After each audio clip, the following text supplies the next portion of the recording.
without further ado.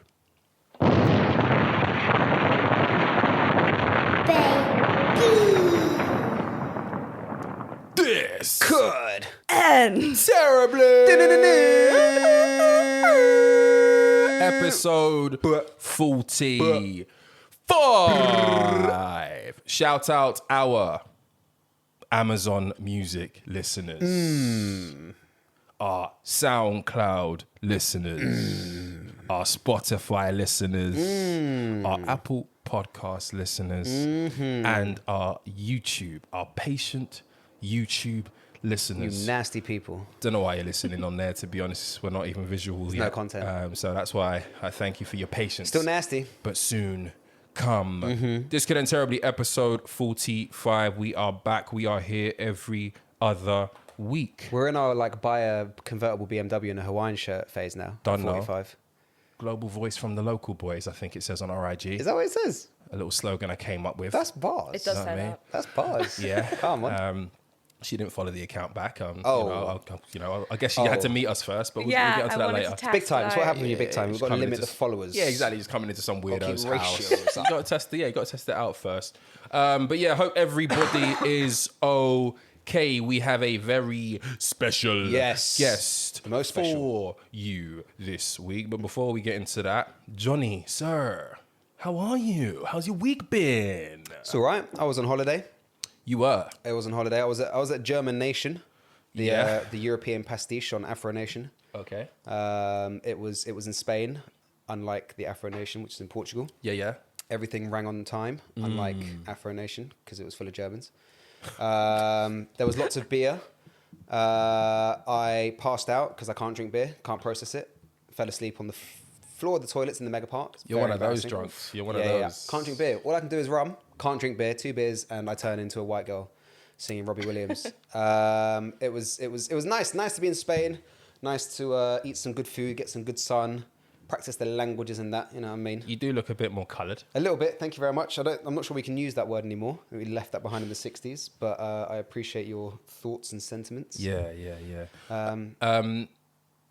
There's an attack going on versus the Brits in Spain. Have you been hearing about it? No, I'm pro.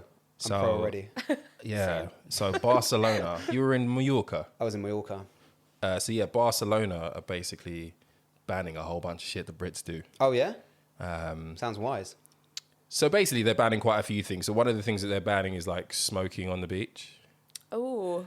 That's not And- good. Weed's Yeah. legal. Why would they do that? Yeah. So you can't like smoke on the beach because I think they're trying to discourage like cigarette butts being left everywhere. Something that I heard anecdotally, which is linked to this, is they are going to issue fines for people who piss in the ocean. Don't know how they're going to detect Yeah. that, but Just like plain clothes swimmers. yeah, I don't know. How are you going to get close enough to detect it? Yeah. You need a lot of that swimming pool dye to find it in the fucking Mediterranean. But one that's really a real attack on the Brits go on is the banning of males walking around topless. Oh, that's racist. That's racist. But it's so hot. Sun's out, tops off. Yeah, I know. Surely. It also defeats the point of going to the gym. Like, why would I spend hours crunching if I can't flex to middle-aged women down Las Ramblas? But How do you also, feel about like men walking around topless, just like down Bow Road? I'm used to it. Like, it's way worse in Northern Ireland. Like, I'm talking, it gets to like 13, 14 degrees. Wow. And the tops are off. That is like, No way. that is like as hot as it gets. That's and like, crazy. and they're not, I know you're like, oh, you go work at the gym so you can show off. They're not working out at the gym. It's just too hot. It's very much like everybody is a beach 13, body. 14 degrees. Yeah. You strike me as a guy who would walk around topless through Woolworth Road. Yeah, I'm not gonna lie. Chloe Ting has been doing a job on me for the last couple of months. Yeah. Obliques were looking fresh. Oh yeah. I got it out a couple of times. You've got to, because it goes away in like 2 weeks. Rapid fast. I looked at some churros and put on. It's quite weird, isn't it, that when you're on the beach, it's just like, cool, take your shirt off. It doesn't feel unnatural at all. But for me, like the idea of walking down the street with my top off just makes me feel, ironically, very, very naked. It's kind of like when, and I don't know if you feel this way, this is a vulnerable moment. Okay. In males' toilets, you've got cubicles and urinals, Yep. right? You go out to urinal, which is open space, right? Mm-hmm. And you piss into the urinal. Mm-hmm.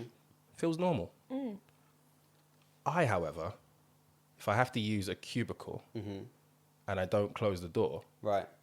I feel like my privacy is being invaded. Feel more exposed. exposed. Weird, isn't it? So you haven't got the tunnel vision at the urinal, right? You can like gauge the distance. You can like kind of sense if someone's coming up behind you because the bloke next to you will kind of suss it out for you. There's very much only one exit out of a cubicle. It's not ideal. Yeah, I don't know why I made that link, but I liken walking around topless to pissing in a cubicle with a broken door.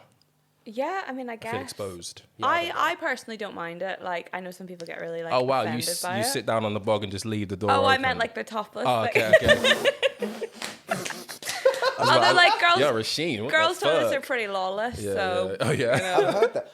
I must have been at some party once, yeah, at like some fancy ball or whatever.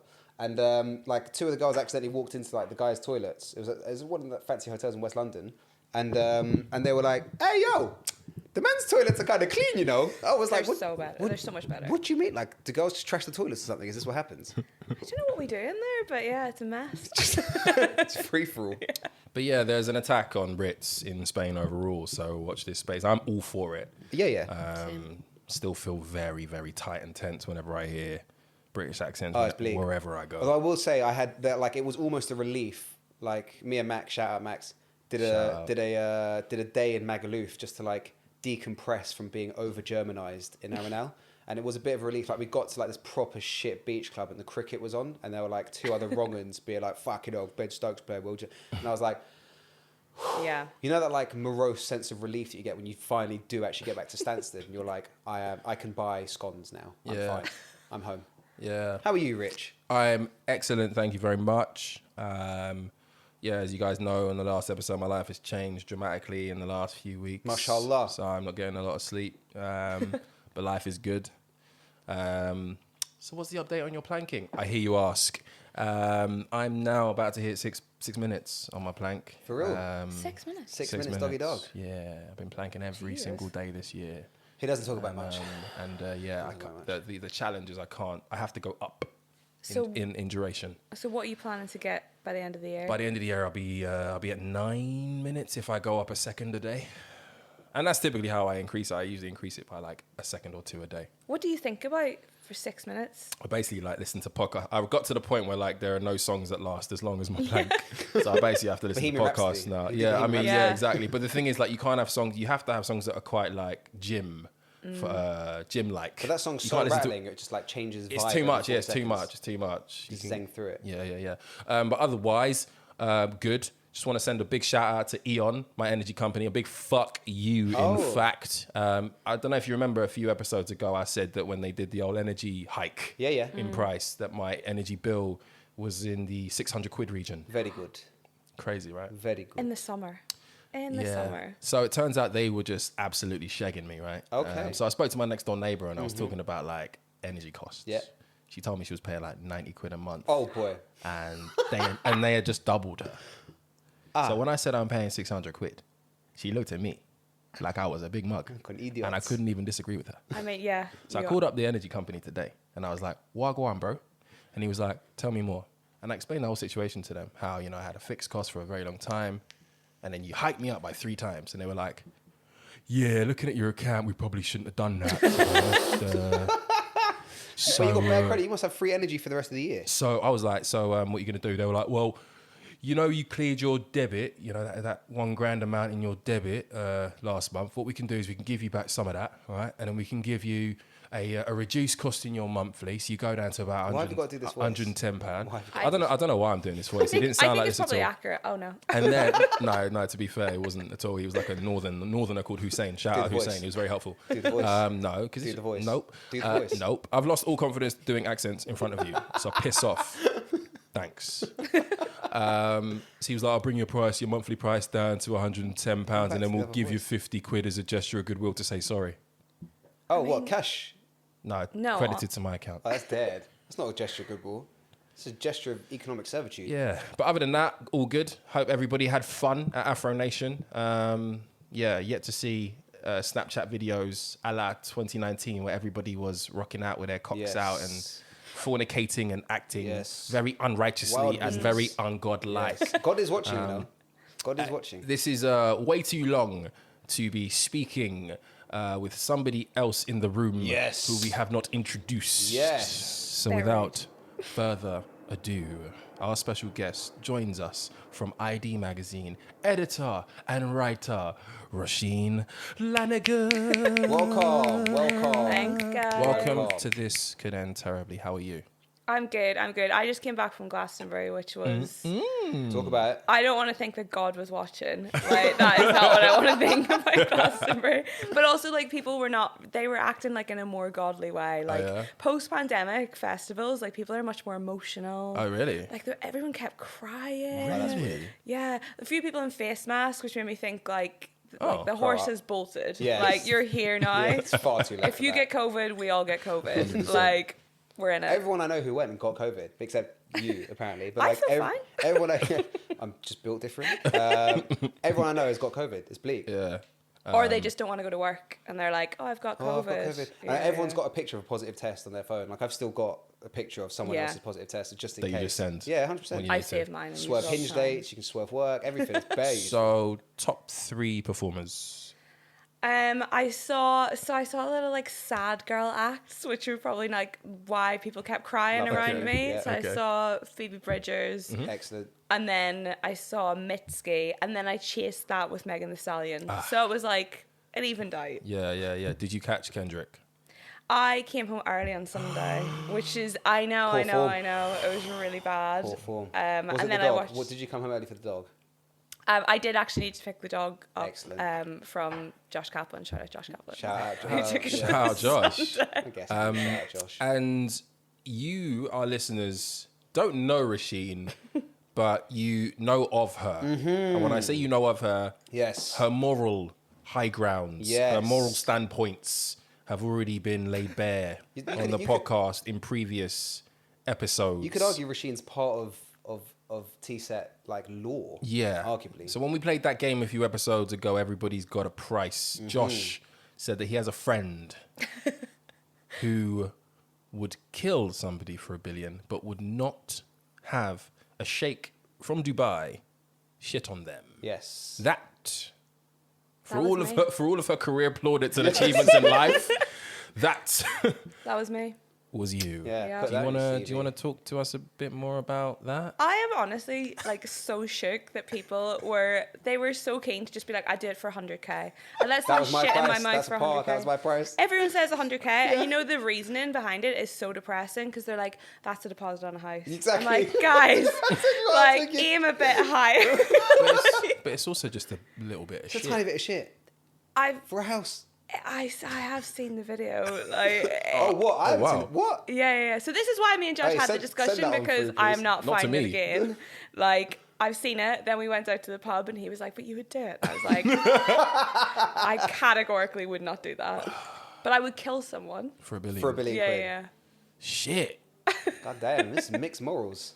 Because I feel like if someone paid you £1 billion to kill someone, like there would be structures in place. They'd be like pretty organized. Like, Well, because you get away with it, basically. Yeah. Right, but you don't think if someone paid you $1 billion, they could cover that up? well, I saw it on Twitter. Right. So I feel like someone would know. Good point, well made. But yeah, no, I'm all good. Hope our listeners are good as well. Amen. Beyonce's back.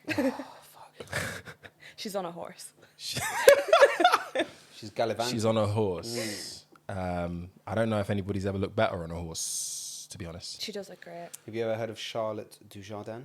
No. British dressage Olympic legend. Oh, okay, cool. Carry on. Kind of like Gemma from Love Island. Yes.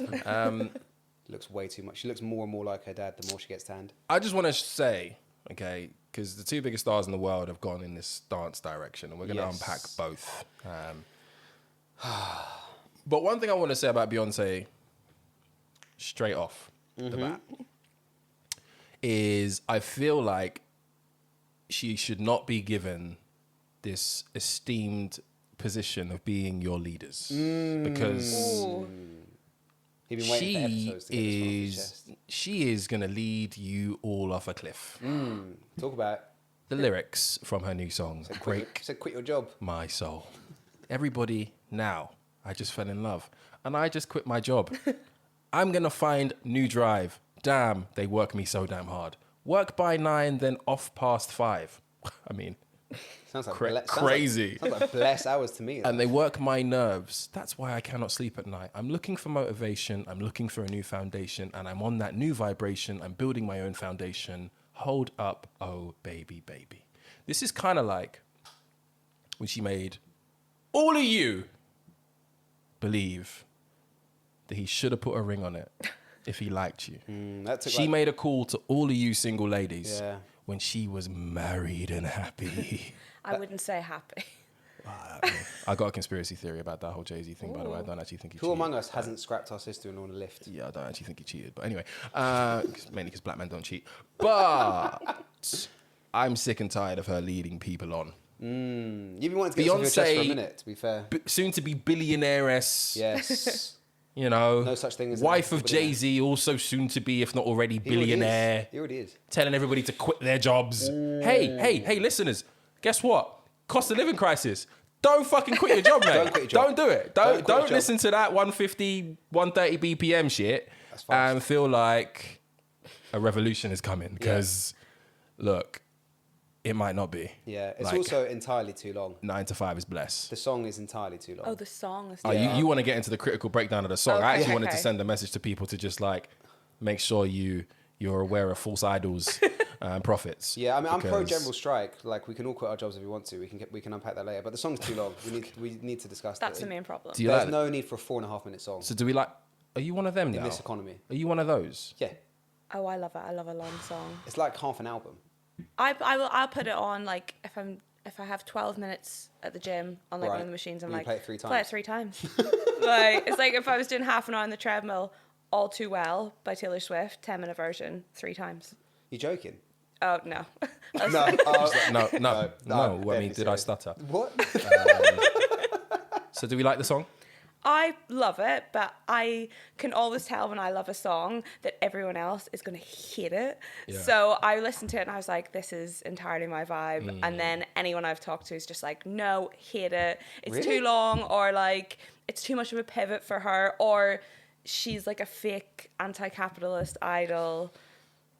Which it's kind of what I'm going the lines of, to be honest. I think they got a point. I mean, it's huge for the gays. It's huge for the gays. It's great. It's a great Soho anthem. I've already had critical feedback from the community. Oh, okay. They're very pro. Mm-hmm. They're delighted with it. You know, and the thing is about what you just said, you came in hot with, it's a great one for the gays. It is a great one for the gays. And then when I'm looking at you like that's a crazy thing to say, you then say, I've spoken to the community. Yeah. And there's nothing I can really say to prove you're lying. Yeah, even though I know you are. It's the I've got black friends for the gays. Exactly. I think it is a song for the girls, guys, and theys. Yeah.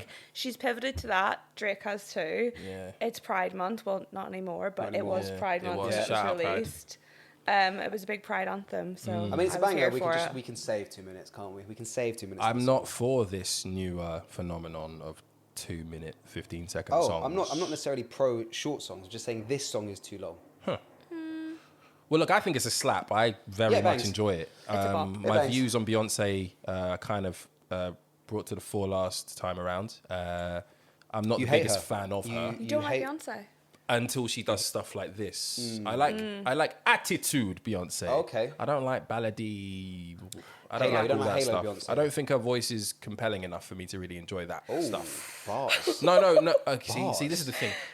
The bees are going to come for me now. I was going to say I would not put this on the internet. that I don't like Beyonce. I've been burned before. Yeah. By the bees. Oh yeah, they come for you. They will find you. How long did that last? They will find like any tweet, any like Instagram comment that's like vaguely anti-Beyonce. What did you get dragged for? I can't even remember, but they were like militant about it. And I really liked Beyonce. Organized. Like loved Lemonade, like that whole era. Yeah. I can't remember what it was, but they just really came for me. I had a day and a half where I just couldn't log on. I think it's a similar thing to like. What do you feel like about like Taylor Swift's voice?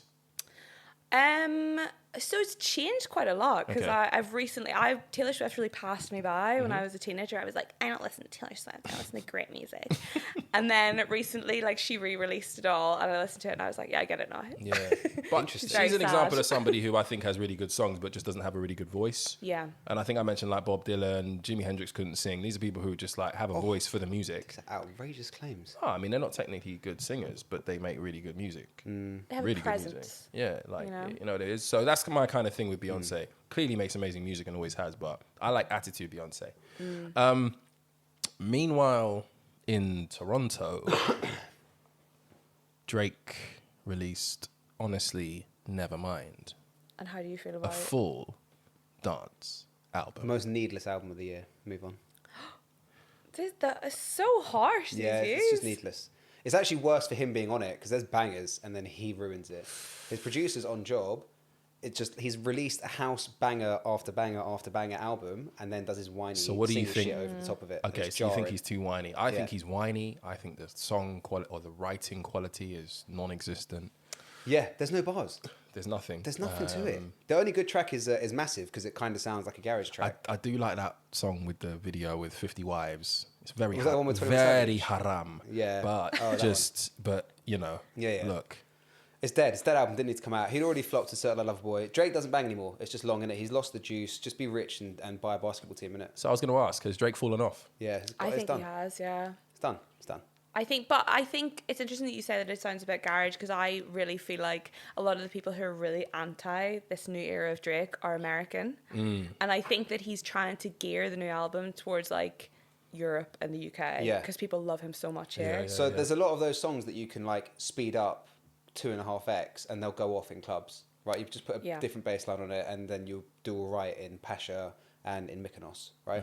But like actually as an album, as a piece of work, it's kind of pointless. I mean, I respect it more than Certified Lover Boy because at least this album has a story, it has a journey, which is why I didn't like Certified And he took Lover risks Boy. on this. Yeah, he took A risks. risk, And I understand a that. big risk. And the beats, if you ignore him, there is banger after banger. Oof. But he's Some of them are terrible though. There's a couple. That one that sounds like the bed squeaking. There's a couple, but there are a lot of bangers. And then there's a song towards the end that sounds like some sort of like, I think my brother described it as like listening to like a new school version of Toto by Africa or Africa by Toto. Bleak. I can't remember what it's called, but you'll know when you listen to it next. Okay. I do like the lead single, and then there's a song called Sticky, and then there's the rap song at the end. Massive's the which one I that I enjoy. like. Yeah. But I'm encouraging this. I want more big artists to do this. I know Weeknd tried a thing with his sort of like very contrived 80s dance type direction. I mean, it did bring out a few songs that I enjoyed. These days anyway, right? It's cool But I want to go back to like dancing in clubs and stuff. Not that I frequent anymore, but I welcome anything that gets people to move their behinds in the clubs. Yeah. We're pro that. It's very timely. I think people have their shirts off on the high street. Literally. Yes. People are dancing at It's festivals. 14 crying. degrees in Belfast. Yeah. We're going fucking crazy. Yeah. To Drake. But yeah, no, I will probably not return to it. I'll be honest. No. I think naturally because it's Drake, the songs will find us all. Oh yeah, they will come for us all. And I guess as a result, it'll probably end up on my YouTube algorithm, and I won't be able to like avoid it. But yeah, I mean, I guess salute to him for risk taking. But I feel like, yeah, and he really tried to get ahead of like Beyonce's move as well. Like it's clear, Kind of snaky, like but I think he is a bit of a snake. She released like the best Pixie Lot tribute song of the last 10 years. Shout out Pixie. And he's come out with an entire album trying to snake it. Oh, that was an era, wasn't it? Pixie Lot, and then who was the other blonde pop star with the funny accent? Duffy. No. Oh, yeah, I mean, yeah. But there was another one. She did a song with She did a song with Tiny Temper. Oh man, damn. Not Jess Glynn. Not Jessie J. Little Boots, no. No, not Little Boots. Damn it, it's gonna come to me. What she look like? She's blonde. White girl with blonde hair. God. Blonde and like ankle boots, probably. Wait, what was her banger? Tiny Temper singles. Blonde girl. Blonde girl, Tiny Temper. Blonde girl. Oh God. I feel like Tiny Temper released Album. far too many shit songs for this to be Where is it? not searching for a needle in a haystack. So like Tiny Temper was like my uni song. So I Ellie feel like Goulding! This will be Ellie Goulding. Goulding. She's still about though. Is she? Yeah, she went to America and tried to do a thing over there. Yeah, Okay. but I don't think it really. No, I but don't it paid know. enough. It paid enough in the short term. Yeah. She doesn't need to release any more music. Which is my favourite kind of artists. The ones who realise their shit and they fuck off. Yeah. They just fuck off. And that's what Drake needs to do. He needs to fuck off now. Sorry.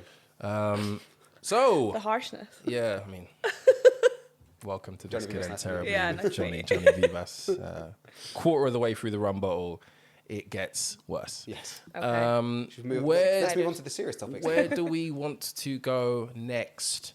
Do we want to dive right into the worst story of the last couple of weeks and then promptly jump back out into much more colourful, nice stuff? Yeah. Or do we want to avoid it for now? I kind of think you have to, like, it has been the biggest thing of the past week. Feels silly to avoid it. Yeah. You know? Yeah. Naturally, we are talking about the overturning of Roe versus Wade, which was overturned, I think at this point, a week and a half ago, with the US Supreme Court. And I don't want this to be like a big old "we told you so" moment. But we did. But we unfortunately kind of saw this coming when we reported that this was already up for review. But the US Supreme Court took the decision to reverse Roe v. Wade, declaring that the constitutional right to abortion isn't actually constitutional or a right at all. And the Republican majority Supreme Court, which Donald Trump had a significant role in deepening, has ultimately sparked one of the biggest protests and one of the biggest moments in female rights or women's rights in modern day history.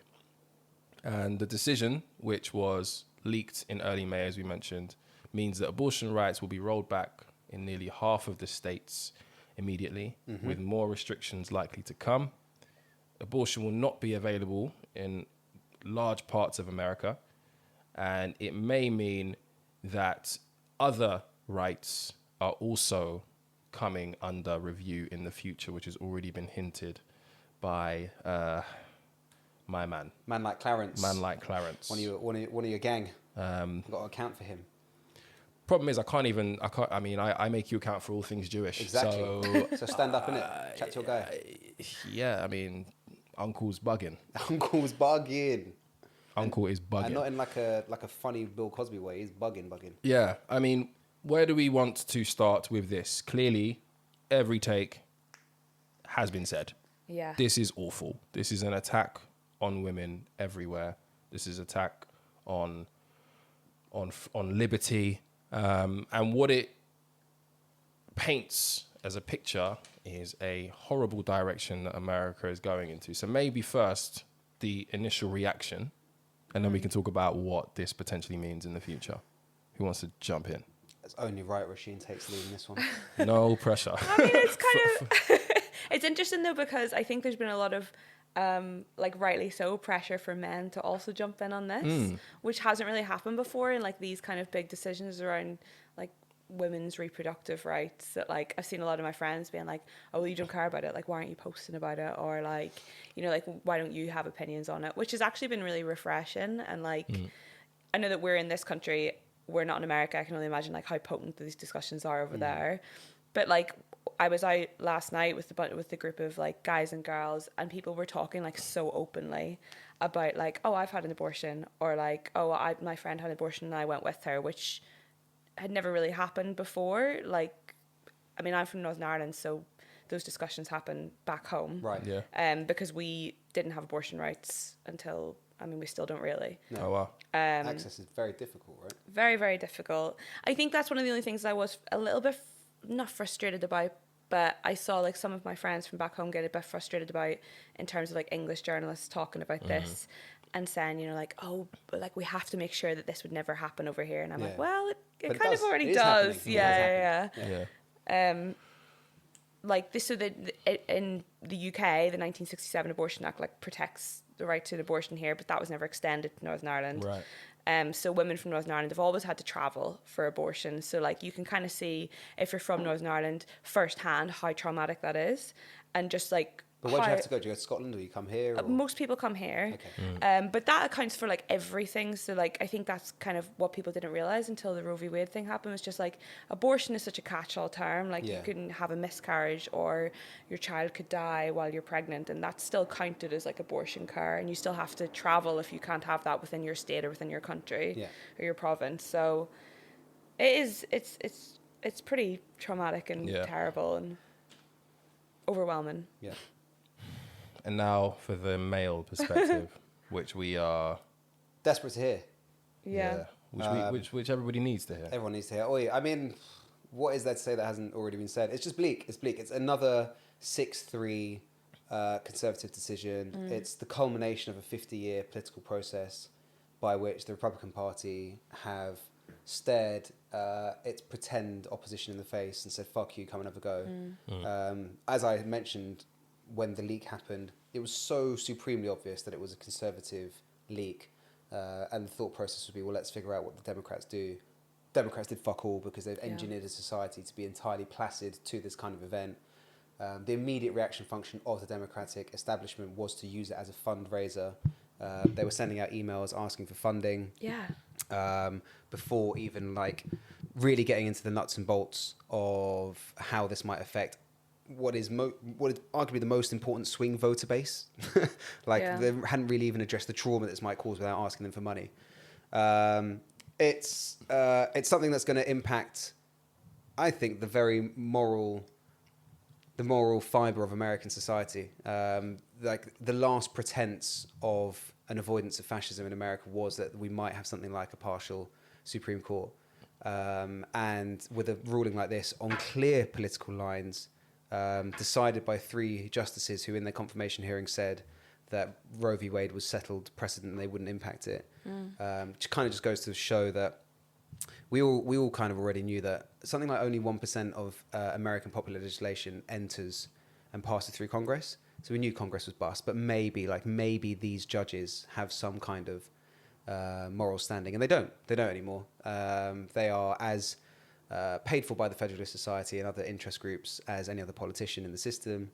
It's now got to the point where post-decision polls were taken on the American people's view of the Supreme Court, and 57% now have a negative view on SCOTUS, which is as unpopular as Congress, which is itself an openly partisan institution.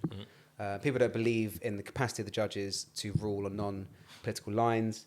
It has enormous ramifications for future decisions, which I'll come on to, but like to speak materially on the conditions of women, and something that's often overlooked is that like abortions aren't just optional procedures. Are like, oh fuck, I've got pregnant because I've had sex with someone and I don't want it, so I want to get rid of it. No, abortions are life-saving procedures, right? If you have, I'm not a gynecologist, I'm not entirely sure on the exact terminology, but if you have endopic or ectopic pregnancy, you don't get rid of that, it's going to kill you both. If you have other complications with the baby, it's going to kill you both. There are plenty of pregnancy is not a simple thing. People don't just get pregnant and pop them out. It's extremely dangerous, and these kinds of cases have been entirely overlooked. Great. Why is this happening? Why is this happening? So this all falls along the lines of this bullshit argument of states' rights, and it's incredibly important to the Republican Party. Well, why is this happening? So, all right. I mean, the answer is the Great Replacement Theory. The answer is really the Great Replacement Theory, which is the drive of everything. Even man like Apartheid Clyde, shout out the biggest capper of all time, Elon Musk, was tweeting images about like the declining birth rate of Americans, like he's American. Utter dickhead. And he's not buying Twitter. It's not going to happen, but we'll come back to that. It's driven by the Great Replacement Theory. It's driven by racism. Like this whole... So like to get into like the nuts and bolts of why this thing has happened, back in the 19th century when the 14th Amendment was passed, the idea actually of the 14th Amendment and anti-abortion legislation was to protect women from dying during pregnancy. And it was because there were a lot of dodgy butchers who were doing the types of procedures that were killing women. Had nothing to do with protecting unborn fetuses. That was not what the legislation was passed for. It was only at the very end of the 19th century and into the 20th century when they realized the type of women who had access to abortions, i.e. wealthy white women, might have the option to not give birth. And that might marginally reduce the number of white women having white children, but also meant that there would be some kind of optionality away from the good mother and good wife role.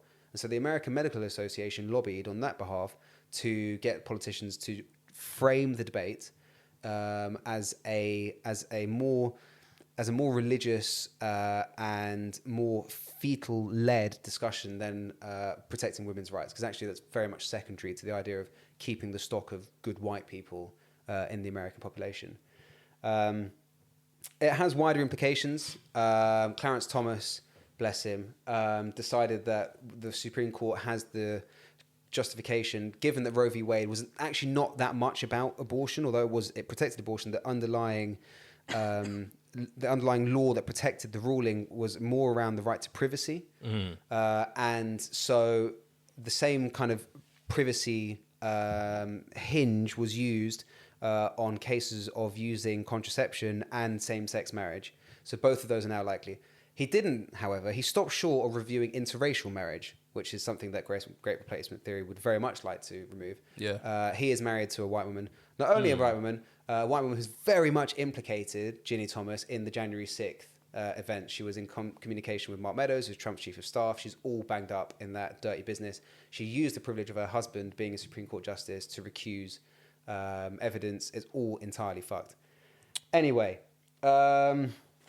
Didn't Clarence Thomas say last week that the COVID-19 vaccine is filled with the blood of aborted babies? Christ. Or something along those lines. Yeah, I mean, like, it's pretty known fact that, like, weirdos like Peter Thiel and Tom Cruise are definitely using, like, stem cells to keep their skin looking like they're in their mid-40s into their 60s. Yeah, I could set them up with a nice skin routine. Yeah, it's just use my post the other day, use my E45. DMs were popping off, bro. Oh, yeah? It's not E45, bro. It is You E45. need to level up. Sorry, need to level up. we've got a guest. E45 or Nivea?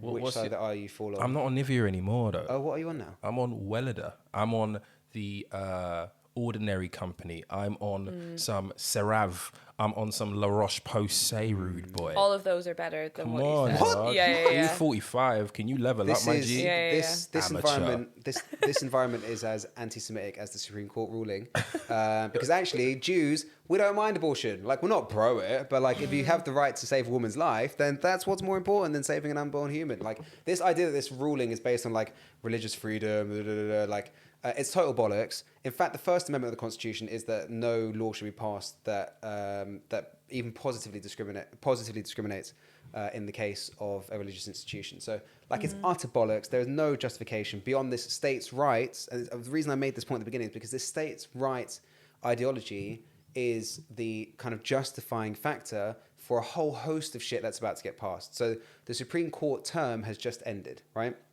And in this term, they have managed to strip the rights of the EPA. So now basically everyone in America is going to be drinking poisoned water and drinking fucked up air, breathing fucked up air. They have decided that actually concealed carry is now all right in New York. So next time we go to New York, people can walk around with guns. That's blessed. Yeah. I don't know how I'm going to... I think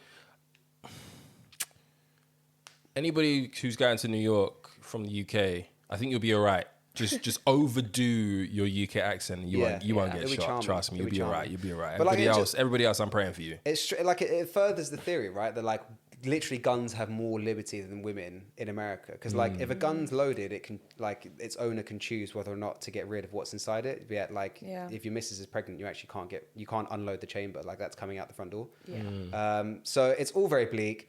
Cases that they are ruling on in the next term. So this is like season 2 of fuckery coming up. Number 1, affirmative action based on race in university admissions. Going to get rid of that. Free speech involving a website designer who refuses to create pages for gay weddings. Yeah, we've had that. But I mean that's going to be pointless because they're just going to ban gay weddings anyway. A couple who want to build land on EPA designated protected wetlands. So like all natural habitat in America is now going to become good for construction. But most dangerously is that they are going to listen to a case based out of North Carolina that would give states free reign basically to regulate federal elections. And this is how the next steal is going to happen. The only reason that the steal didn't happen in 2020 is because state legislatures were bound by law to return the electors that were given to them in the electoral college, right? America has a very fucked up presidential system. It's all very strange. But when people do a popular vote, they vote for people who give the votes to the president. Now, state legislatures, overwhelmingly Republican, and especially in key states such as Wisconsin and Michigan, as we discussed last time, they are, if this case goes through, and the only reason they're going to hear it is because they're going to overturn it, but they won't have to give the votes to those electors anymore. They will be able to, the state legislatures will be able to have free reign over returning the electors to the college. And that is how the next deal will happen. So, like, really, like, you can make a very good case that these midterms are probably the last free and fair election in the US. 2022 is going to be a steal. But anyway, it doesn't matter. It doesn't matter because America is a one-party state. Yeah. The Democrats are just a sham opposition to justify the existence of the Republican Party. Yeah. It's all a fucking mess. Yeah. The only hope and prayer we have is that we don't end up going down the same road. But is there even any more hope and prayer for that? Wasn't there some MP chat this week in follow-up around abortion rules in the UK? I heard some House of Commons chat from There's some several MP. MPs that voted against changing abortion regulations in Northern Ireland.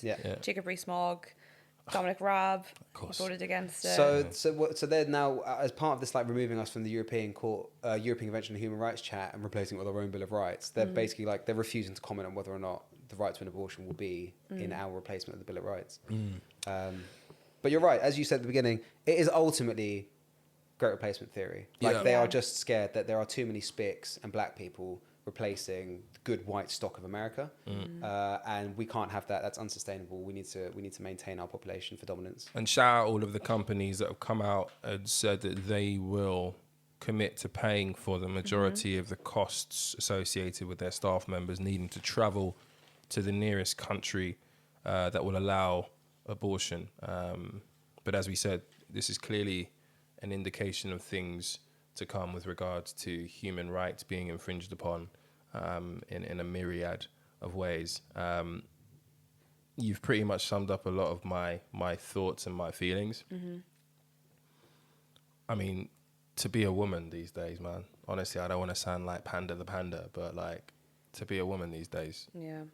Well, to be a girl, or to be, and like, because some of these people who are like people who are pregnant who need these abortions, like some of them are children, and also I think it is really important to say, you know, like it's like medically, like it's true that if you have an ectopic pregnancy, if you have a difficult pregnancy, it can kill you. But also, like, we shouldn't overlook the fact that like you should just be able to choose to not be pregnant 100%, if you don't want to be pregnant. 100%. Like, I think if we pin it too much on these extreme cases of like rape or incest or all these terrible things, and you forget the fact that, like, you know, if someone's pregnant, they don't have to be pregnant anymore. That's you know. Yeah. So the one stat that got me was the University of Texas said that, like, in certain states, I think it's like North and South Dakota, Texas, and Montana, where abortion is like hardest to find.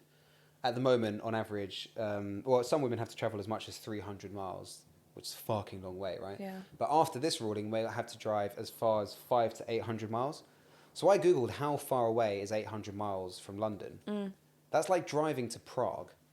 Prague is closer than... Imagine having to drive from London to Prague for an abortion and then back again. Like, how awful would that journey be? And it's, like, what kind of society have you built that is the case? Yeah.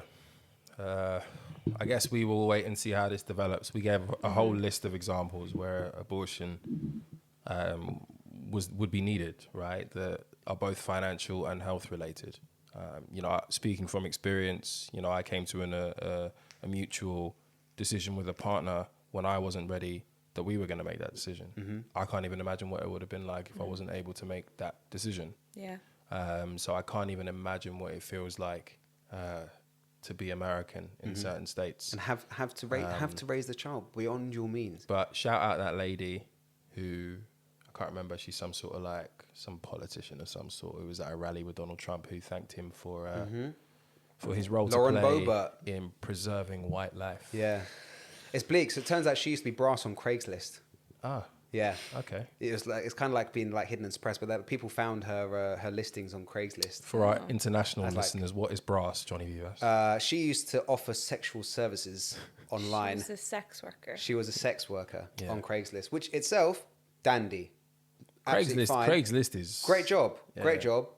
Not really got a problem with it. However, when you then spend the rest of your political career chastising women and stripping abortion rights, that's bullshit. Fuck you, Lauren Boebert. But also fuck Marco Rubio, who came up with this plan, who was like, we're going to give... actually, no, like, Republicans care about women. That's why we're doing this. So our economic solution is we're going to give you 3 months forward Social Security benefits. It's like $700 a month. We'll pay you 3 months forward. And then when you want to retire, you just work an extra 3 months. Oh, God. And you pay it off. And that's fine. Great Cost idea. neutral. It's good for the families. Horrendous. America's fucked, bro. America's fucked. There's not much more to say. We will What continue else can you say? Yeah, there's not much. So, I guess... Also, I just clocked. I know we shouldn't do this on the edit. I think there's an ABBA concert across the road. There is. Yeah. I saw when I got off the tube. Very randomly, this has got to be one of the most random additions to London sightseeing. Okay. That is a dedicated ABBA theatre. No way. Oh. And they do holographic... Yeah, the holographic tour. ABBA tours. No way. Is that what that thing's been? That's what I thought it that is. was like... That will remain an ABBA dedicated like a shrine to ABBA venue. So in the bang in the middle of East Bow London. and Stratford. What the fuck? It's like just started as well because I thought Right. I was having like the start of a psychotic episode on the tube because there's like all these people dressed in 70s Right. Is there... Yeah, like they're okay, just so there's a show tonight. Is it? Yeah. So So basically- lit up. It's never been lit up before. For some reason, we weren't in the catchment, Right. but like our friends who live on the other side of it got tickets to the opening. Oh, no. No So they've way. been there. They were like, it's pretty shit, but... you know. Aren't they like 75 years old? Well, it's not them, it's the holograms. Yeah, it's the holograms. Right, I think it's the okay. holograms of them when they're young as well. So it's all just So you're like... paying tickets to watch a hologram? Yeah. It's expensive as well. What? It's really expensive. Wow, she was going to go. I would have I gone. would have gone. If they were there, I Yeah. would have gone. I mean, they've got slaps. Yeah, they've got banger after banger. Anyone who's ever... Favorite ABBA song? Dancing Queen, obviously. Favorite ABBA song? I quite like SOS. That's a really rogue show. Niche. Very niche. Someone's been to Infernos before. And Lay Your Love on Me. Layla Yeah, is a banger. great one. Yeah, too fair. It's the best one. Too fair. Yeah. We need to unpack that Mamma Mia is actually a sick film, and it's not. such I've a not good watched one. it, nor will So I. good. It's sick. On the topic of music, he's gone, isn't he? Who? Oh, R. Kelly. yeah. 30 years. 30 years. Yeah. He'll be bumping and grinding through Sea Wing for a minute. It's kind of nuts that it happens so close to... I never know how to say the name. Ghislaine Maxwell. Yeah, Yeah. and you would think that I would know at this point, but I never know how to say it. But they Yeah. both got such long sentences, and I was like, Well, he got longer. Yeah, he is got... that 30 years? Yeah. She he- only got 20. It's quite blessed. Which, how do we feel about that, by the way? She got 20, and she's also going to... So the prison that she's going to is like this prison Plush. in Connecticut that's like, very Yeah. plush, and it's the one that the real woman from Orange is the New Black went to. Oh, and really? Spent her sentence there, yeah. Oh, wow. So I think it's very white collar. So I read a thing on why there was a disparity in the sentences. And like the easy thing is to be like, oh, it's because he's black and she's white. And basically that's what it is. I mean, that's an answer to Yeah. most things. He got a much harder judge than she did. Okay. And also there was like everyone kind of pretended that she apologized. She didn't really apologize for shit. But R. Kelly was like, I didn't do shit. Fuck you people, right? Yeah. And so like that kind of also counted against him. And then like although she was a little bit kind of involved in, I haven't seen the documentary before. I know she was a little bit involved in like a bit of like touchy feely, kissy kissy, but she didn't actually put her dick in anyone, and he like did frequently. So I guess he got a bit of extra sauce on top for that. I mean, it's a difficult one as well because R. Kelly's victims are like, they came to the court. Well, they both had like victim statements at the trials, Yeah. but like with her, it's a bit weird because I think they were both convicted for sex trafficking. Yeah. But for her, it's like, okay, so who did she traffic them to? Yeah. Like for R. Exactly. Kelly, it's like, okay, No, so it's him. It's him. Yeah, He's the end point. He's It's been, him. he It's him. he trafficked them Yeah. because he moved them across state lines. Yeah. Like it's very like cut and dry. But for her, it's like, Who'd you give him to? Yeah. Who'd you give him to? Say just- that bit. Do that yeah. bit. Do that bit. Say that bit. They won't say that bit. she's getting 20 years while the Queen is like funding. I mean, Yes. No, we don't. Speak We about it. don't hold back those thoughts here. I just think like Let them out. It's just like a weird like cognitive dissonance like episode that she is being convicted for 20 years and it's like, okay, that's done and dusted, we're never going to talk about that again. Yeah. But by the way, Prince Andrew is getting Yeah. help. We are helping him. Yeah. We're helping him to wash his hands of that whole 100%. episode. The way I see it is all kind of part of the same game. Like if you look at the background of who Jeffrey Epstein was, he was like the son of someone who was reasonably decent, but he was like a meaty little maths professor who was just suddenly given some fucking mad investment job There are that not many turned over a stories. shit ton of cash, right? Like this Yeah. guy was basically the whole point of the Epstein ring was that they were working. He was working for someone, right? Yeah. It's cool. And that's what it's I a mean, job where you like- collect intelligence and you have compromising information on people that you can use as and when is necessary. R. Kelly is just a schmuck that they use the information on. Ghislaine Maxwell is much more strategically important. She's just turned out to be fodder. So There they've got aren't like 20 many years of stories slightly blessed sentence. that I really want to know or get into the weeds of more than the Jeffrey Epstein story. I need to know where this leads. And we'll never know. And we'll never know. But So Jesus. there are comparable rings. People should listen to Chapo Trap House. They did a very good episode on another ring that took place in Delaware that had very similar connotations to the Epstein one. But basically, the point of that story was that the CIA were paying these two guys to collect compromising information on people who had their companies registered in Delaware for tax purposes, because it's got 0% corporation tax, and that's how they were wrapping these guys up. It's all very dark. So I hit up the Spotify page of R. Kelly on the day of the announcement. And it kind of crept up on me, by the way. I kind of forgot he was still going through the trial. Yeah, and he's got two more. It did go away. Yeah, and then all of a sudden he's got the pop-ups. I went to the Spotify page just to see like what the monthly listening situation was going to be like. And it was like 4.6 million at the time of the announcement. And then I checked yesterday. Oh, no. And it was 4.7. Okay. Yeah. That's a big I've jump. checked today, it's 4.8. Yeah. Everyone's getting it Are in people getting their last few listens in? I think people Like, will, what's going on? People will still listen, and I think they'll do it as like a joke. She segued me. I think they'll do it as like a If little you were joke going to thing. keep one R. Kelly song for your on repeat Spotify I think playlist, everyone knows what it is. what is it? It would everyone's going to be like guiltily dancing to like Ignition, right? That's not my pick. Where's Oh, your really? pick? Same girl. Same girl. Which leads me to ask, like, are features cancelled?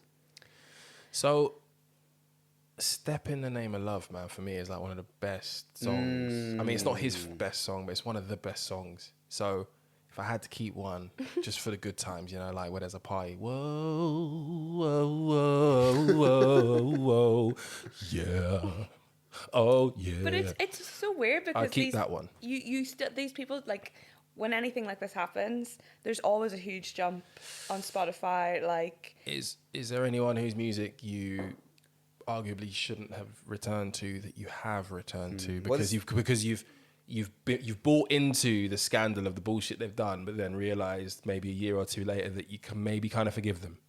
not that. It's more like, I think it's the same reason that's jumped up. I think you hear their name in the news, and then it like jogs something, and that if you're the kind of person that doesn't take that stance, you'll listen to it. So it's not comparable. Yeah. But my guilty thing that I did was I started listening to loads of Travis Scott after Astroworld. That's okay though. I don't. No, that's okay though. Nah. I mean, my view is it wasn't his fault, so I think that's okay. It's more of a grey area because people are like, See, was it him? Was it that's not? fine. But He has. I'm glad you've got one, by the way. I thought I was going to be on my own. Yeah. That's Have the you, worst have one you got I'll a guilty go. one? Travis Scott's a good pick. He has fewer bangers than Gary Glitter, but like that's Is that your pick? That's personal taste. This goes back to the question, like, is Michael Jackson haram or not? Right? So Michael Jackson's yours. Michael Jackson's mine. Do you know who I got back into recently? Go on. Is it Octavian? No way. You waste, man. That is so fucked. That is so fucked. You don't understand how much of a fan I was of Octavian's music. Is Mason before, Greenwood like, your favourite footballer as well? No, I hate him. He's a United player. But I like, it got pushed to me. I didn't even know he released this album, and it got pushed to me on Spotify. You know, when you log into Spotify, and it's like, hey, listen to this. That's And haram. I was just like, okay.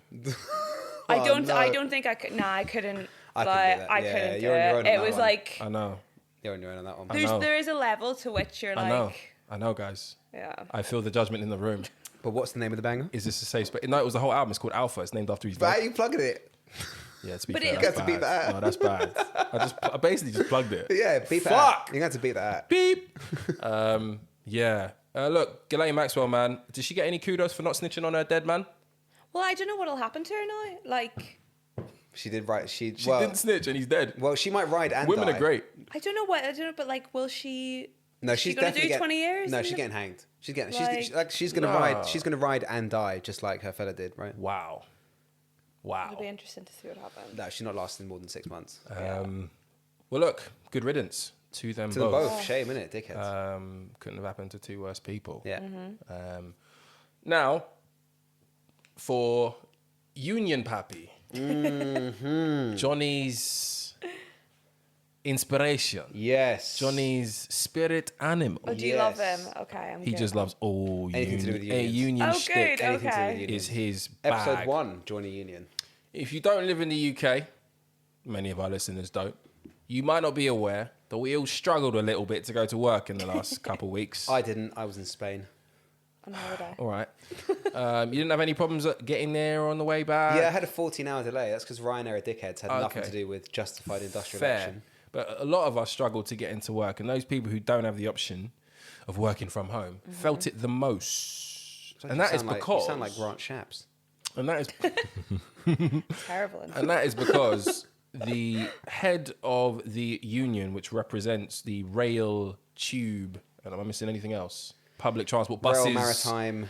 Is that what the M Rail stands for? Maritime Royal Transport Maritime Workers Transport. Union. So it's like rail, tube, bus, tram. Couple of them.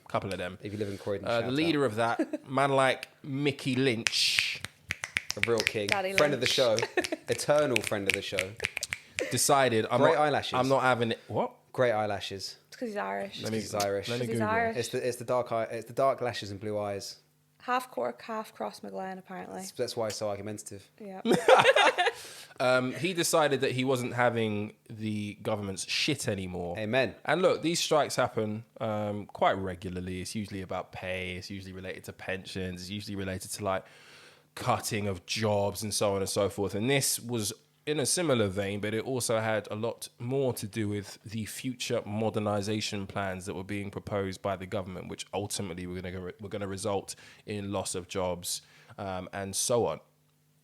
What was remarkable about this particular strike, two things. Number one, what I perceive, and you can agree or disagree, what I perceive to be a slight changing in tone from the general public towards the strike. Amen. Typically, when there are strikes, it's fuck these motherfuckers, they earn so much. Do you know how much these train drivers earn? Fucking hell, all they do is like turn a switch up and down. And typically, that's the response. I gotta say, it feels like for the first time, people are like, nah, actually, Amen. Yeah. fuck the government. Amen. These people actually have a point. Amen. But the other reason why this has been pretty significant is this has probably been one of the first time where the union leader has so full-chestedly peppered the British media Merkled, man. in the way they are deserving of. I loved him. Iconic. Every interview, I I just ate him. urge you all to YouTube Mick Lynch. My mum's actually got the compo video. I watched it. She's I've got watched the it like compo 5 video. She times. sent it Mick to me Lynch at fan cam. multiple It's like platforms. 9 minutes of just constant shellings. Yeah. Shellings. They're all wearing it. Shame. Good Morning Britain took it. Yeah. Piers Morgan took it. Channel 5. Dan Channel Walker 5 took it. What? What's her name? Kate Burley. Took it. Shame. Huh? That was my favourite one because she has me blocked on Twitter, so I love Oh, shame. What did she block you for? I think she blocked me for making fun of her when she said that dog had sad eyes. I was like, you're an idiot. And then I've been blocked ever since. So every time she Shame. does an interview that goes really big, I can never see what happens. Oh, shame. And I have to ask I'll someone screen else. record it for you. I'll send it. Please do. We're going to get down briefly into why this strike is important. It's been extended, hasn't it, in some way? No, they're holding the threat of doing more. Okay. And As they should. Just so you understand this contextually, it is, I believe, the biggest strike that the RMT have enforced in about 35 Way more. years or something like that. Is it even biggest longer? rail strike for like 50, 60 years. Really? Okay, It's cool. huge. It's huge, yeah. So, look, I could talk about this, but we've got a union correspondent Yeah, in the I'm house. excited. So I'm let the man talk about his zaddy. Yes. Uncle Mick. Big Mick energy. Hey. What is that to say? So before Rich bans me, I'm going to say fuck Keir Starmer. The RMT were one of the founding organisations of the Labour Party. They were subsequently kicked out in 2004 when New Labour decided they didn't really want the heat from a man like Bob Crow. A legend of the game. And Keir Starmer's done fuck all to support the strikes. David Lammy went on the Sunday shows saying that no party of government should be standing on picket lines. Yeah. Even though he himself was at a picket line at Colonel in his own constituency, which is a further education college. There's also a fucking bus depot in his constituency. I know that because I live there. Guy's a fucking clown. He actually had a bit of like social credit in the bank. He's managed to like do that away. Well done him. I can't allow you to talk about a black king like this. Please carry on. What, like him and Clarence Thomas have had a good week. Fair point. The RMT called industrial action because, as I wrote about way back yonder in the Thinking Out Left days, Hey. our train situation is a mega fuckery in this country.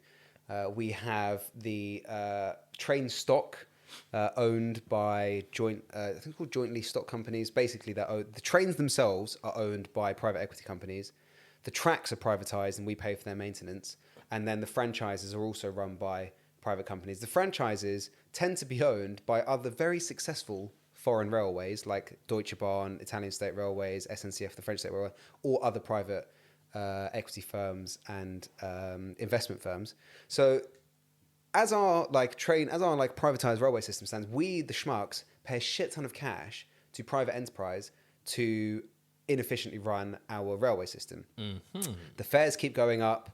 Trains don't run on time. Mm-hmm. Everything's very fucked. These people took a shit ton of public money during COVID, to the extent that you see dickheads like Grant Shapps, Rich's favourite cabinet member. Transport Secretary. We're international. You have to break it down. Put some respect in his name. No, I mean, I hate it. I mean, to be fair, can't be talking about Uncle Grant like that. I'm not going to lie, his Twitter was one of the most popular places to be every other Thursday during the pandemic. So, like, I was like waiting like with bated breath, like, oh my God, can I go to this country? Like, it was, his Twitter was popping. Like, no. Yeah, and he was like, no. This is not, this is red list, and this is not a pro Grant Shapps podcast. We just need to make that extremely clear. So the line that they've been using is that actually the railway system has had 16 billion pounds of investment, and we are very serious about that. That 16 billion pound, that 16 billion pound was effectively a bailout to all these private companies that run the tracks and the trains and the franchises, because they were going bust during the pandemic. Those pounds, our money, went abroad and went into the pockets of investment firms. The cost savings that UK Rail is trying to make amounts to about 2 billion quid. Coincidentally, the interest cost from the borrowing that we undertook to finance the maintenance of our railways is about 2 billion quid, because we're sitting on a huge fucking debt burden that UK Rail and issued debt on. I can't really get too much further into that for various reasons. Ultimately, what rail workers are striking for are better pay and conditions. Inflation is running at about 9.1% in this country. RPI is running even higher. They're asking for 7%. They're asking for a real terms pay cut. They just want to survive in this cost of living crisis. Mm-hmm. That is not unreasonable. No. And the reason that Mick Lynch has been effective in his messaging is because, unlike the Labour Party and unlike the Corbynite dickheads, he is speaking a real message of solidarity. He isn't talking about abstract concepts like class war. He isn't talking about the difference between bourgeois and proletariat shite. He isn't talking, as the modern Labour Party does, about ensuring that commuters can get to work to support the economy. No, he's talking about, you need to be in solidarity with us because our workers are getting fucked in the exact same way that you are being fucked. All of you nurses and all of you teachers, all of you doctors, all of you barristers, all of you airport workers, all of you other public sector servants, you are all being fucked in the same way that the railway workers are being fucked. We're all being caught by 9% inflation, all of our pasta, all of our rice, all of our gas bills going up. Mm-hmm. And these companies that are making record profit in this inflationary environment are not passing the cash down to you, right? And that message is what's cut through. And finally, the left has something to rally around. The concept that these companies who are making record profits, UK Rail made like 1.6 billion quid last year in profit. Revenue and profit, right? The idea that they don't have enough money to give railway workers an inflation matching pay rise, it's a fallacy. It's just pure greed. It's just pure greed, especially given that they found 16 billion quid of our money to give to private equity firms. And yet they don't have a couple billion. They don't have two on top of the 16, let alone the 30 odd that Rishi wrote off because like the fraudulent PPE loans, etc. It's all just bollocks. This is all political choice. So what's really funny to me is that the AGM is coming up next week. So if they thought that they were in trouble with the RMT moving militant now, they're going to be in big fucking trouble next week. But I'm going to hand over to Roisin because I've been talking for too long. No, well, I find that very fascinating. But it's interesting that, like, hasn't it already inspired other strikes? Is it the airline workers that it's like private companies? Yeah, so British Airways are going off in the summer. BT are voting through the CWU for their first strike in 35 years. This is utopia for you, isn't it? Yeah. It's just sick. Johnny's just like got a hard on. I'm having a strike-gasm. The barristers were protesting outside the Old Bailey. You'd be sickened to hear what criminal barristers have to survive on. It's fucking bleak since they stripped legal aid. Horrendous. This is the closest thing. Like, remember when we spoke about the 2020 US election, right? And although the country, like states like Florida, voted for Trump, yet they voted to increase minimum wage, and other Republican states voted red, but they legalized weed. So like there is some semblance of a light at the end of the tunnel, in that like although we seem to be driving to the right, driving like fucking aggressively accelerating to the right in terms of like wider society's descent to fascism. People are pulling back. Like there are small wins that people are making. There are small wins that people are making in social policy, and like this. You might see this as an innocent point that he's making. What I hear is Johnny is slowly rolling out his own Tory campaign. Tory campaign? I would, yeah. He's going to be voting for the right before you know it. Absolutely not. That's my big prediction. I mean, as a Corbynite, that was the only thing that I disagreed with. Yeah, I mean, you know? Grow up. There are like offshoots. There are basically like the overarching point I make is that people do get sick enough of this shit that they will understand like class consciousness, and this is kind of the only like bit of like solidarity I have with the Corbynites is that like class consciousness eventually, like when people just decide that life is so fucked that it is worth sacrificing their current conditions, then they will pack in. Like striking seems terrifying when you've got a job to lose, but when your job doesn't pay your bills anyway, what's the fucking point? It doesn't matter. What's the fucking point? And that is like the Tories have driven us to this extent now. We've moved so far to the right economically that there are offshoots coming through the concrete that there is something that the left can center around, and it's because people like Mick Lynch are speaking in material terms, and the left in this country has been defined by, I'm afraid to say it, Londonite bourgeois abstract concepts by economic grads and university educated people. It's people like Mick Lynch who are working class who say we're fucked, you're fucked, and they're fucking us.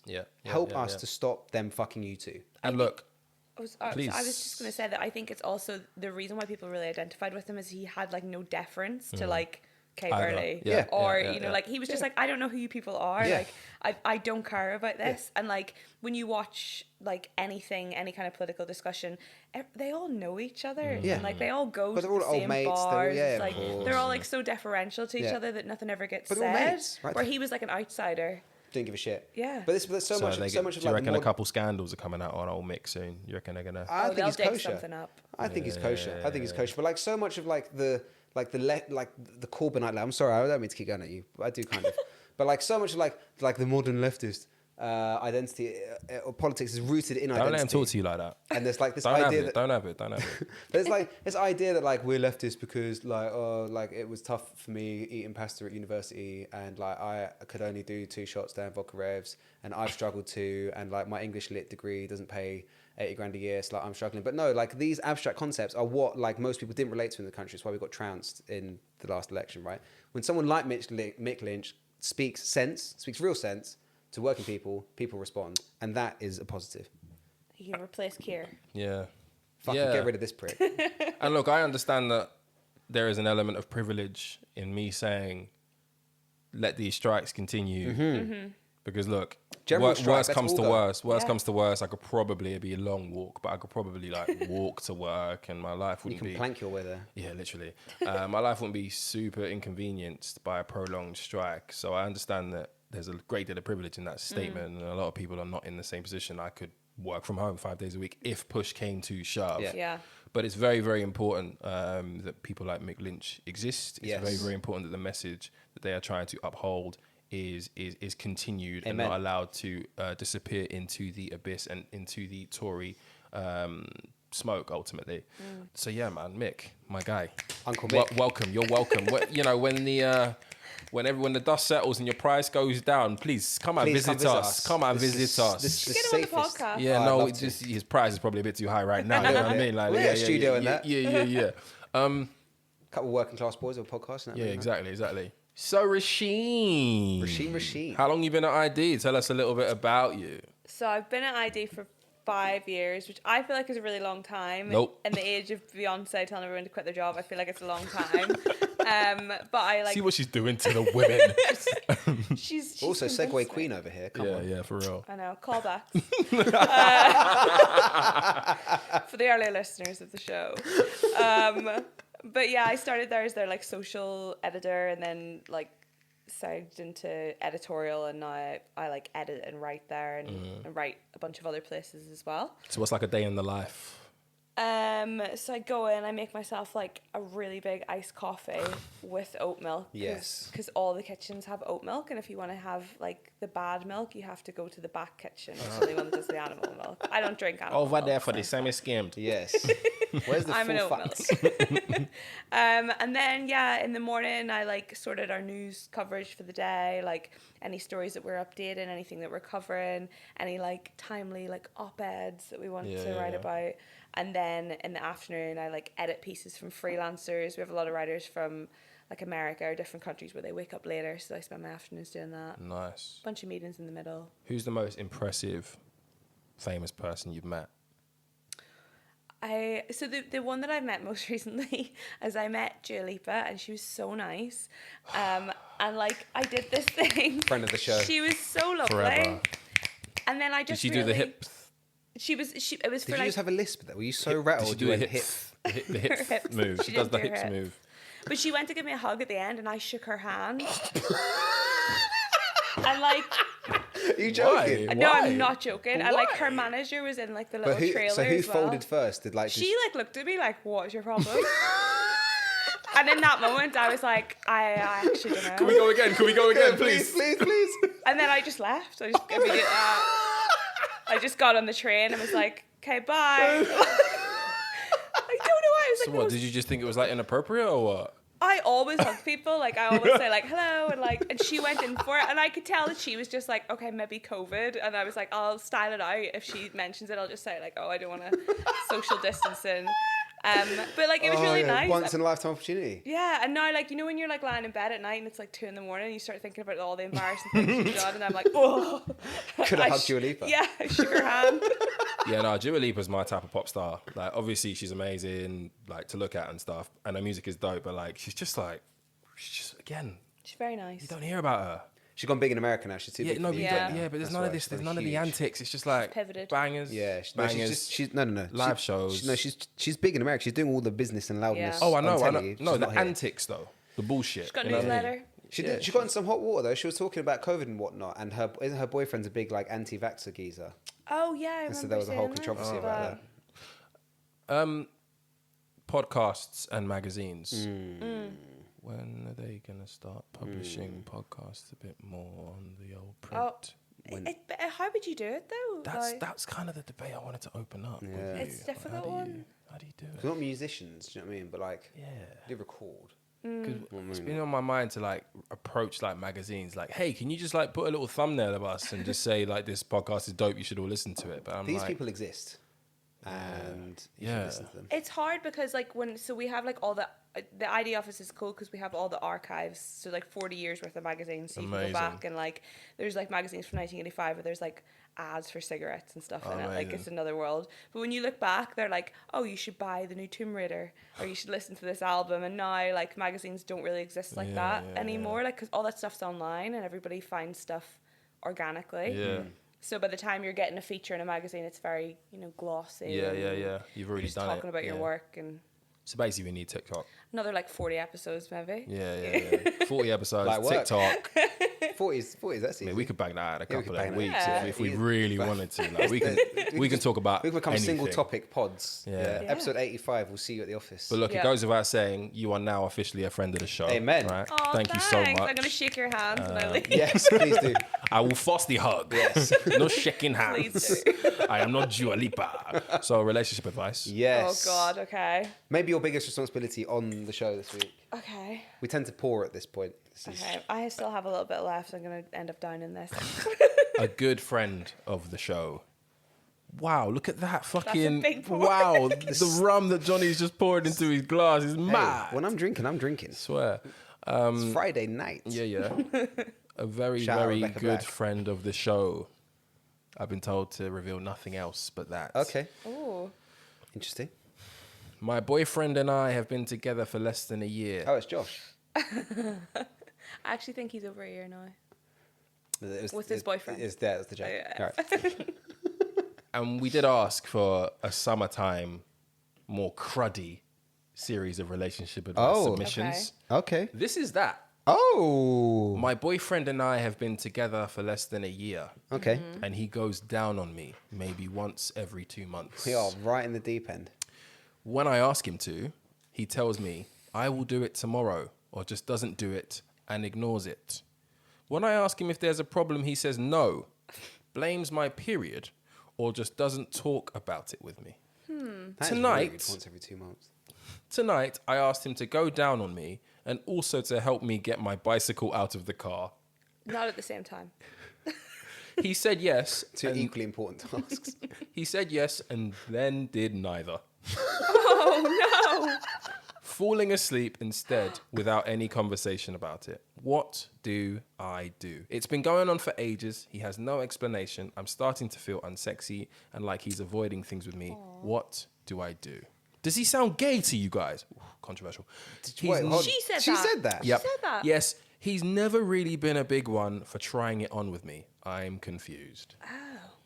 I really hate when people give this answer to like relationship advice questions because it's so like girl boss 2015. But I feel like you should break up with him. Wow. I get accused of crime. Speak about it. I didn't see that coming. Speak about it. Because, right, so she's been with him less than a year. Right. She says he goes down there once every 2 months. So it's only happened 6 times. It's happened like 5 or 6 times. Quick maths. Dead. Yeah, so like, don't get to the year, because when you get to the year, then you start getting all introspective and People go for dinner existential. or whatnot, yeah. And you're like, oh, we had our anniversary. Like, you know, it's a thing now. Yeah. You can't get to the year. Yeah. You're in feral girl summer. That's what's It's up. happened 5 or 6 times in the past year. I feel like you should just cut your losses now. Yeah. I feel like he's not gay for not going down on you, but he is gay for not helping you with the bike. And that's unacceptable. Yeah, no, can we talk about the bike? Yeah. It's ridiculous. That's ridiculous. You didn't help with the bike? I mean, how big is the bike, though? Can't be that big. Can't Like, be that big. I mean, I don't know yeah. which friend of the show it is, but we've not had like 6'5" guests, right? So the bike can't be that big. No. Can't be that big. No. Just I think you like one night when it's all getting a bit hot and flustered. Okay, let's cut my man some slack. No, okay? that's not. Some people are not well versed on munching the coochie. See, now Maybe I've got a he's solution. nervous. Yeah, I've got a maybe. solution. I've got a solution, right? That's what I was saying. Mange la chatte. Before you, oh, Jesus. Some people just do not know how to mange la chatte, Él no quiere comer la taco. right? And if there isn't an environment that is nurturing, welcoming, a safe space, I've got a then solution. how does one learn? It's literally like trying to learn French surrounded by French people. Yeah. If you don't know how to do it, they're going to tell you, don't even try, bruv. I've got a that's solution. true. But I've got a solution. Go on. One night when it's all getting a bit hot and steamy under the covers, just sit on his face. That is Just sit on his literally face. the worst solution. Just sit. Just sit in is- his face. Because then he has to, right? And like if he refuses from that point, boy, you can start packing your own bag, innit? Can I think there's an obvious solution to this. Okay. And I hate that Is it immature it's discussion? alcohol.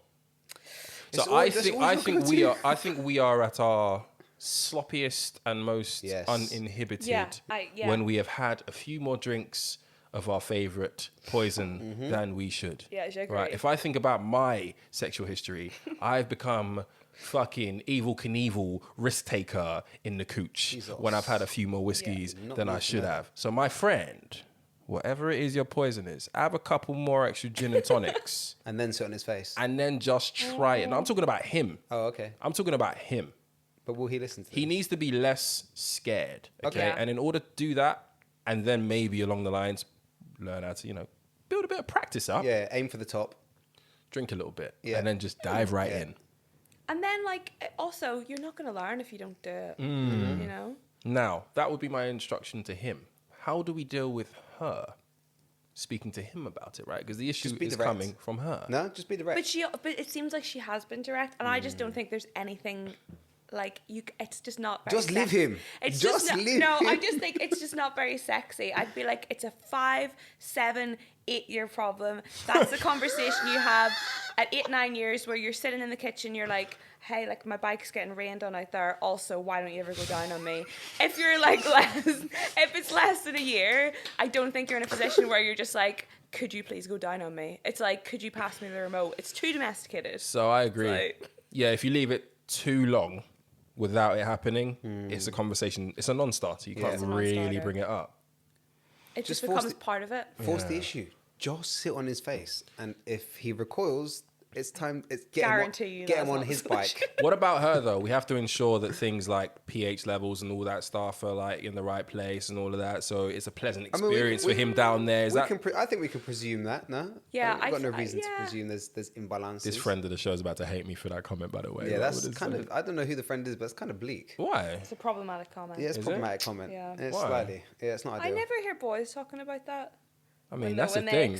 pH levels is a thing. Oh, it's a thing. I've got no reason to suspect these pH levels. No, I'm just the point I was trying to make is just make sure that your house is in order, so to speak. Innit? It's one thing. It's one thing to say, "Oh, my man isn't going down on me," but maybe he likes it groomed and everything's all crazy. Yeah. Maybe he likes a certain smell, and you're not hygienic down there. But he won't tell her. That's the thing. It's like it's more. It's like it's not. But that's a hard conversation to have. It's the problem. It's him not being able to talk to her. Yeah, and not doing the bike. And also not doing the bike. The bike is really annoying. That's really the red flag for me. Yeah. Yeah. So she needs to dump him. Yeah. Or your take was sit on his face and then dump him. Get a smaller bike. Get a smaller bike. Get a bigger bike. Yeah, and just embrace your summer. Amen. What was it? Feral Girl Summer? What would the advice? Feral Girl Summer. Let's go. What would the advice be if summer was over? What if we were entering the colder months? What would your advice be? If it's like October, November, I'd be like, you're going to have the conversation. Just get a bit drunk, as you say. Have the conversation. Have it out. It makes it easier. It does make it easier. Especially if like she's going down on him every time they have sex. Yeah, she doesn't even mention that. Yeah. She's not counting the times she's gone down on him, which makes me think that it's just like part of her repertoire and it's not part of his. Just turn him around. Just kind of like when I say like sit on his face, just get 69 in. Yeah, I was gonna say 69's on nothing, buddy. That should be the take. That should be minimum. She'd just be like, yo, 69's on nothing. Yeah. I feel turn to his face. 69 is a bit silly. No one wants is it childish? No one wants childish. No one wants to feel silly when they're having sex. That's my last point on it. I mean, I've never done the top half of a 69, but is it that silly? Like, I don't know. It's just silly in general. It's a silly thing to do. It's very silly. Yo, calling the 69 silly. I don't know why. That's hilarious. I don't know. For me, big up 69 gang. I'm about it. So keep your submissions coming in. I hope we helped on that one. We are about to say a very, very, we're about to say goodbye. Yes. Yeah. A very warm goodbye. Yes. To Roisin Lanigan, who has to go home. Mm-hmm. What dog you got? I don't want to say. Oh, okay. That's fine. Right, is cool. it a You can send us pictures. No, it's worse than a chihuahua. Is it? People shout at me in the park for having this dog. Is it a sausage dog? Is it like a greyhound or something? It's a pug. Oh, wow. What's wrong with a pug? Yeah, who shouts at you? What's wrong with people pugs? are like, oh, they can't breathe properly. Can they not? He breathes fine. Is that a thing?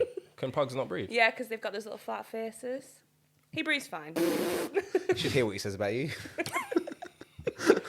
But thank you so much, Roisin, for coming thank through. You for having me. This is so fun. You said you've done this before. I can tell you've done this before. Like a duck to water. Come on, absolutely. Way better than Josh. Way better value than Josh. There are no prizes for being really good at podcasting with us. No. In fact, it becomes a bit of a burden because we're likely to ask you to come back at some point in the future. Come back. Please. I won't come back with Josh because he will mind the dog next time. I mean, we might have you both on. That might be quite That'd jokes. be lit. Yeah, I mean, what's the situation with the dog? Can the dog just like chill? Like, no, he cannot. Okay, cool. Can he is outside okay? If he was to like, look, we'll sort tie him up. Okay, cool. We'll do a double bill, me and Josh. Right, cool. Done. Roisin Lanigan. Thank you so much. Thank you guys. I'm gonna leave you to do Love Island without me. Yes. All right. My favorite bit. Well, I mean, at this stage of every year, this is my favorite bit of the podcast. It's maybe Britain's single greatest cultural contribution. Can I do it? You can't interrupt it. I'll go on then. Johnny. I'll go on then. We'll be a fucking hero. Go on. No, it's I fine. thought we could do. I thought we'd enjoy something together. I thought we'd do something together. Do we want to address the elephant in the room? Well, what's the elephant in the room? It's an attack on the blacks, Johnny. What's? First of all, there's a whole black couple. First of all, the British public were given free reign on who to match couple-wise. Yeah. Ikenna was matched with India. Yeah. Dami was matched with Amber. Yeah. Coincidence? Well, who voted for those couples to be together, do you think? The public. Right. Which parts of the public? I don't know. Which parts of the public? I don't know. I don't care. I don't care. Right. But that's not my issue.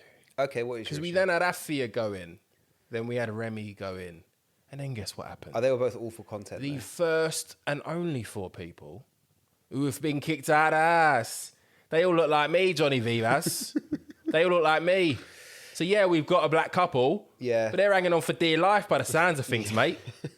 All right? I'm fucking sick of it. It's bad enough we got all this, like, pressures on black love in there. Man like Dammy can't even look at Paige without Twitter blowing up like, oh my God, is he about to leave a black queen?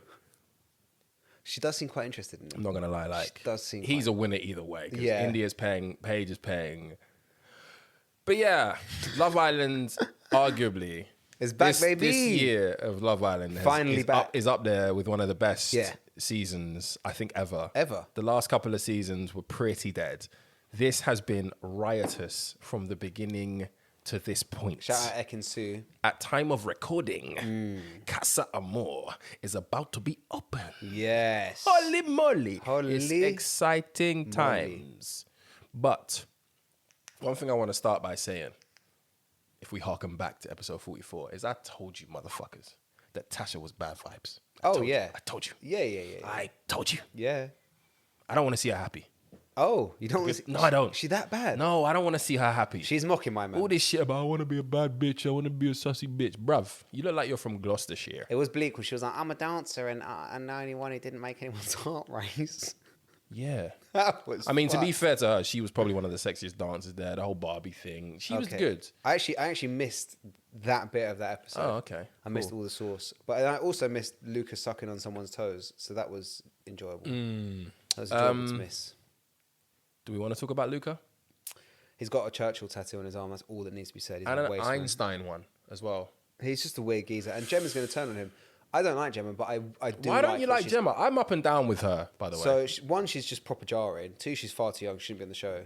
But 3, like, the more tanned she gets, the more she looks like her dad. And it's really disturbing. She also sounds like her dad. She had this really mad split lip the other day as well, like, which It's was just come- a like, it's- Mazzolini, it's bruv, come, like- Just use Carmex. Yeah, it's bleak. Just use it. But also, she's got, like, it looks like someone's got a young, like, fish hook off the top. When you know, she's got the young gap between. I think that's because of her lip. Because of her dry lip. I think she's done some work on her lips. Okay, maybe. yeah, it's not great. But the reason why I wanted to talk about Luca is because my man keeps on saying he's obsessed with this girl, and I think it's mad. Yeah, it's quite toxic, really. Because you can be like really into someone, but he's like obsessive about her It's ridiculous. in like an ownership sense. Yeah. It's very strange. There are like some like very, very clear future domestic abusers in that house. I think Luca's one of them, and I think Jax is another one. 100%.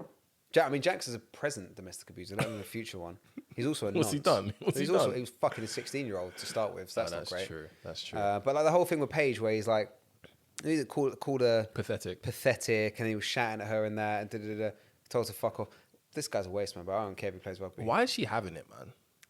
Yo, Because she's a really nice girl, and really nice girls sometimes want to fix guys. We or, gotta like, protect, believe that like- everyone's as nice as they are. we And- gotta protect all women, but we also gotta like really, really protect like pretty girls with low self-esteem. Yeah. Because motherfuckers like him, that's breakfast for him. innit? Yeah, it's bleak. I hope she turns. Because he's Speaking turning in Casa Amor. Oh, I think, He's turning and Tasha's turning. bro, like They're the two most obvious ones. I think she was waiting for an opportunity for Jax to fuck it up so that she could get with my man from Scotland, Jay. Oh, you think like Yeah, that? she likes Jay. She just couldn't move to him because she knew But that she's Jax was had a more. couple chances though. But look at Jax, bruv. Jax are probably like he'll perpetuate, battering her or perpetuate knife crime in Palma de Mallorca in that no. house if she He's a got with waste him. man, bruv. I hope she turns. I hope she turns in Casa Amor. Speaking of self-esteem, Okay.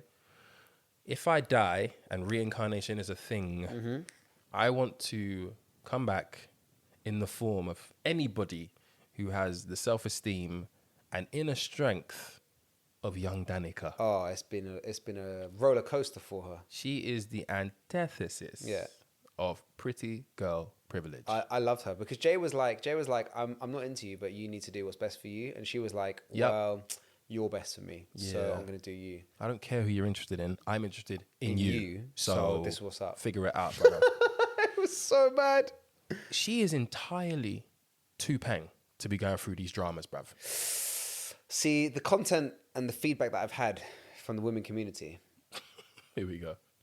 is that her style's trash. Her style is trash. Style's But trash. just look, when she wakes up in the morning naturally, sun-kissed, body-wise, just looking at her, she is very nice. She's not the nicest in the house, but she's very nice. Yeah. So she is almost too hot to be like the subject of this much rejection. Luca's obviously a weird one because he's obsessed with Gemma. Yeah, but he wasn't even like remotely interested in talking to that. He'd still be punching above his weight if Danica even chatted to him. Literally, right? And he wasn't fucking interested. Yeah.